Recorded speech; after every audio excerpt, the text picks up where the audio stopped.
చుక్క నీరు ఇవ్వకుండా పూర్తిగాని వెలిగొండను జాతికి అంకితమంటూ ప్రకాశం జిల్లా రైతులను మోసం చేసి జగన్ చరిత్రలో సరిదిద్దుకోలేని తప్పిదం చేశాడని జలవనరుల శాఖ మంత్రి నిమ్మల రామానాయుడు అన్నారు. శుక్రవారం మార్కాపురం జిల్లాలోని Veligonda project tunnel feeder canal పనులను పరిశీలించారు.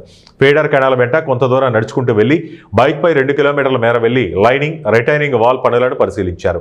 అనంతరం మీడియాతో మాట్లాడుతూ వారం రోజుల్లో సీఎం చంద్రబాబు వెలిగొండ ప్రాజెక్టు పనులను స్వయంగా పర్యవేక్షించి సమీక్ష జరుపుతారన్నారు. 456 కోట్లతో చేపట్టిన ఫీడర్ కెనాల్ లైనింగ్, 5.3 కిలోమీటర్ల రిటైనింగ్ వాల్ కాంక్రీట్ పనులను చంద్రబాబు భూమి పూజ చేస్తారని, ఏడాది సీజన్ మొదలయ్యేలోగా నల్లమల సాగర్ రిజర్వాయర్ నింపే లక్ష్యంతో పనులు జరుగుతున్నాయన్నారు.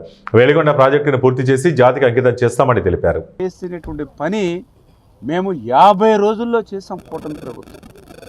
అంటే ఏ రకంగా లక్ష్యాన్ని అందుకునే విధంగా ఈ పనులు జరుగుతున్నాయో ఈ బెంచింగ్, లైనింగ్ పనులే దీనికి ఉదాహరణ అని చెప్పి మీ ద్వారా తెలియజేసుకుంటూ ఉన్నాం. అదేవిధంగా ఇంకా లైనింగ్ పనులు దగ్గర 3200 మీటర్లు చేయవలసి ఉంది. ఇప్పుడే రివ్యూలో కూడా మాకు జూన్ వరకు టార్గెట్ పెట్టాం. ప్రతి నెల 600 మీటర్లు అరౌండ్ చేసుకుని వెళ్ళాలని చెప్పాం. రేపు శ్రీశైలం పాండ్ వాటర్ కూడా మార్చి నుంచి తగ్గుతుంది కాబట్టి వేగవంతం చేసి జూన్ కల్లా ఆ మిగిలిన బ్యాలెన్స్ 3300 మీటర్ల లైనింగ్ కూడా పూర్తి చేసేటువంటి లక్ష్యంగా ముందుకు వెళ్తూ ఉన్నాం. మరి ఇక టన్నెల్ వర్క్స్ పూర్తయి ముందుకు వెళ్ళాలంటే ఫీడర్ కెనాల్ ఇప్పుడు కూడా మాతో పాటు మీరు అందరూ కూడా చూశారు.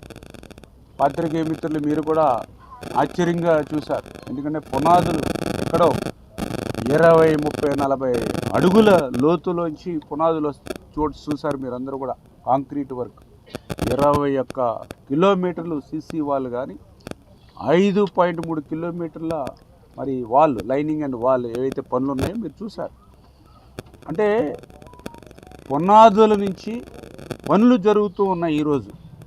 మరి ఆనాడు ఏం చెప్పారు? వెలిగొండ పూర్తయిపోయిందని చెప్పి జాతికి అంకితం అని చెప్పారు. ఇక్కడే ప్రత్యక్షంగా మీరు చూశారు.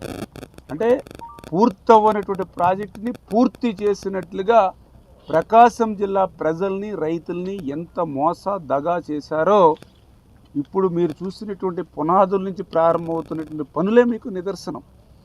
అంటే ఇట్లా లైనింగ్ పనులు ఉంచుకుని, బెంచింగ్ పనులు ఉంచుకుని, హెడ్ వర్క్స్ పనులు ఉంచుకుని, ఫీడర్ కెనాల్ పనులు ఉంచుకుని, నల్లమల సాగర్కు సంబంధించినటువంటి నిర్వాసితులకి ₹1 900 కోట్ల రూపాయలు నిర్వాసితులకు ఇవ్వగా ₹1 కూడా 5 సంవత్సరాల్లో ఇవ్వలేనిటువంటి స్థితిలో ఇప్పుడే మేము 80 కోట్ల రూపాయలు మొన్ననే మరి నిర్వాసితులకి రిలీజ్ చేస్తూ ఉన్నాం.